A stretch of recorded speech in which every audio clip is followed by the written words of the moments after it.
Hello, I'm Lucas, and today talking about this little external monitor.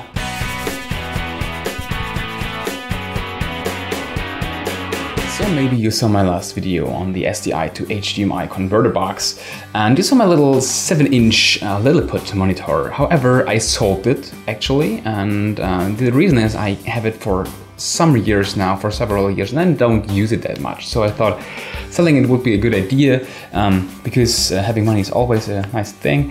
However, I had a shoot in the beginning of last week, and I really realized that I really would have liked to have an external monitor, especially with the Blackmagic camera now.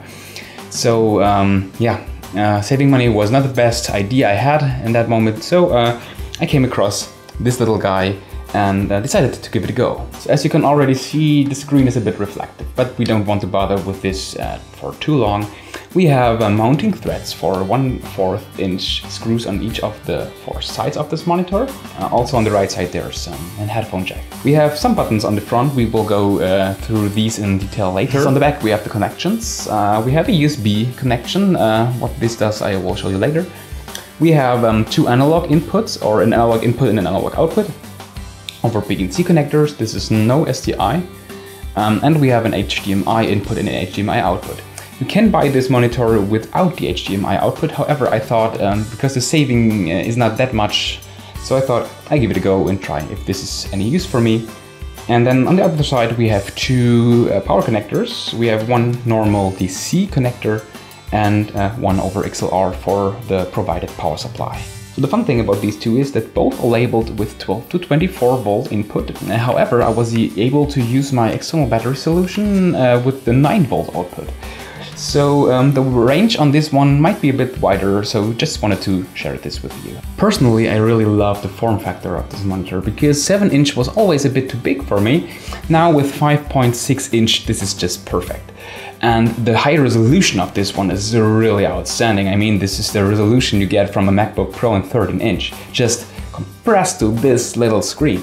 So you have a really clear and crisp image, and this is a really great thing to work with. Also, I heard some people say that the panels used in these are the same that you use in the old small HD DP6 monitors. I don't know what this is about, but I could think this could totally be true, because the image is really great. So this is the feature I really love. Over an OTG host cable for USB, you can attach a simple USB flash drive to the USB port of the monitor and can play a video file from it. And it really reads a variety of formats. Just give me a second, I love this scene. So this monitor ships, of course, with a bit of supplies. And the first thing I want to mention is the sun hood. And the sun hood is big and nice. However, what you need to fit it onto your monitor is you have to screw with big thumb screws that are supplied through these holes into the mounting threads on your monitor on each side. And then you have attached it like this. However, I really don't like to have to screw into the monitor, because this takes time and this is nothing. You could lose these screws in something like this, and I will definitely get some Velcro on there. You also get a little hot shoe mount for your camera, the XLR power supply I already mentioned, and at least I got this HDMI to mini HDMI cable, which is used for the Panasonic GH2 or the Canon DSLR cameras. I don't know if this is usually supplied with the monitor. However, I got it, and even if it's not, these are only a few bucks on eBay. So now I'd say we have looked enough at the monitor, and now let's get a bit into the internals of this monitor, look at the menu and the clarity we get from this one. So now it's hooked up to the Canon 550D camera. This is a bit old, and you may not be able to see how crisp and clear this image is. However, you can trust me, it is really crystal clear on this resolution. So let's have a look at these buttons we have down here. On the far left we have the power button, simply to put it on and off. On the right we have the source button, to switch between the sources, of course.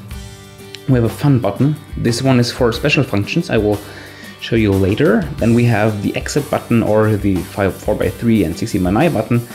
This is used to, when we switch it here, to switch between these aspects. However, it's the exit button in the menus. Then we have the focus button and the menu button, the left button.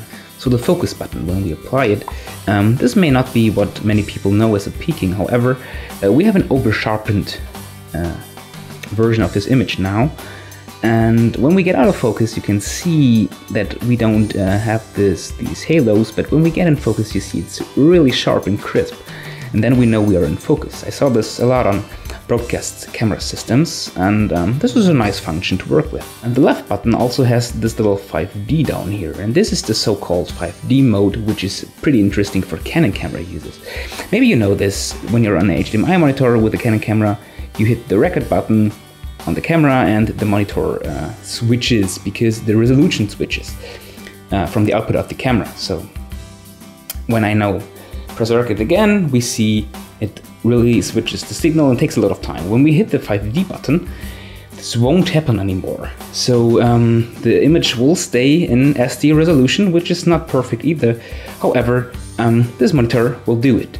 So if you like to use it with a Canon camera and use it in SD always, just use the 5D button. Now let's take a look at the menus. The problem is with the menus, the controls are not that nice. We can go left and right for the settings that is selected. However, we can go down with the menu button, but we cannot go up with any button. So yeah, not perfect, but you can find your way around. So with the exit button, we get out. So let's take a look. The backlight is simply the backlight of the panel we have. Then we have contrast, brightness, chroma, sharpness, and tint. I wouldn't use any of these options. I would always leave them at default, because this could easily clip information from the image, and we don't want that. So the color temperature setting is there to change the colors of this little monitor, so we get the proper coloring for the image. The OSD language is available in English, and I guess this is Chinese, I don't know. OSD duration means how long the menu stays. I have set it to 3 so it doesn't disappear right away. Then we have the custom functions that we can assign with the fun button. So picture is some sort of user preferences. So you have settings for some users. I don't know if this is useful in the monitor. The volume of the output. We have restore factory settings. This is pretty nice. And we have a software upgrade. And just now the battery of my 550D died. Don't matter, we will return to it in a minute. So with the fresh set of batteries, we will start and explore the different custom functions we have on this monitor. We start off with the corner setting. So corner makes some corner splitting on the camera image, and I have no idea what this is for. After that we have the scale mode. This one is pretty neat because we have now a 1:1 picture framing.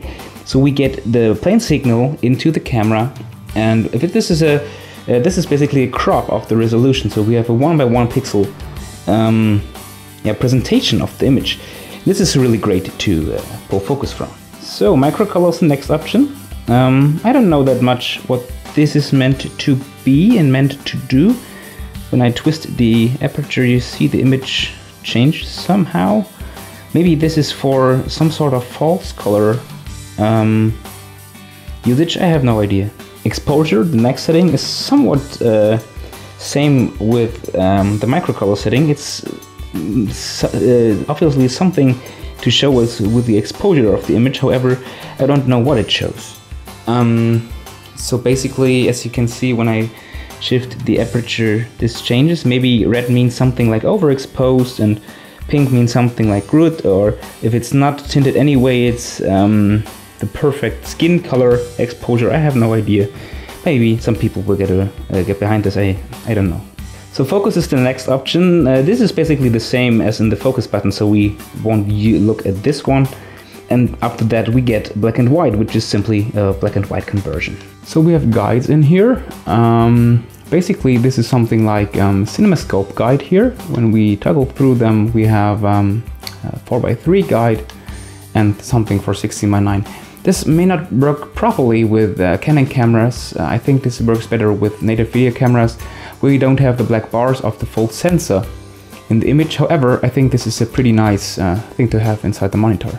So blue gun is the next one, and I will be honest with you, I don't know what this should be about. This is something like black and white but in blue, and maybe you have a reason to use this I don't have. So last but not least, we have my favorite feature, which is the freeze function. So when I will show you what this means. I will get my hand in front of the camera, and now I will press the fun button.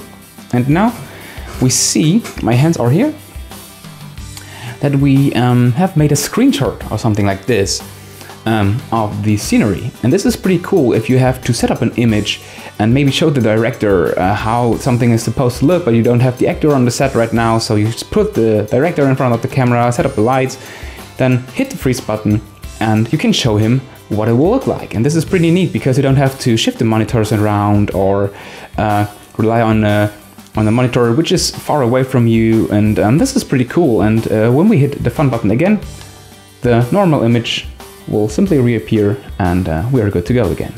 So even though we don't have zebras or histograms or whatever it is that little monitors have these days, I think the value of this monitor with this amazing and crisp image is really a great thing to work with, and I enjoy really to work with it this way. Usually my cameras supply something like a zebra, so I don't need it to have it in my monitor. So yeah, we're at the end.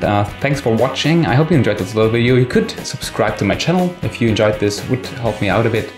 And yeah, I think I'll see you next time, and bye.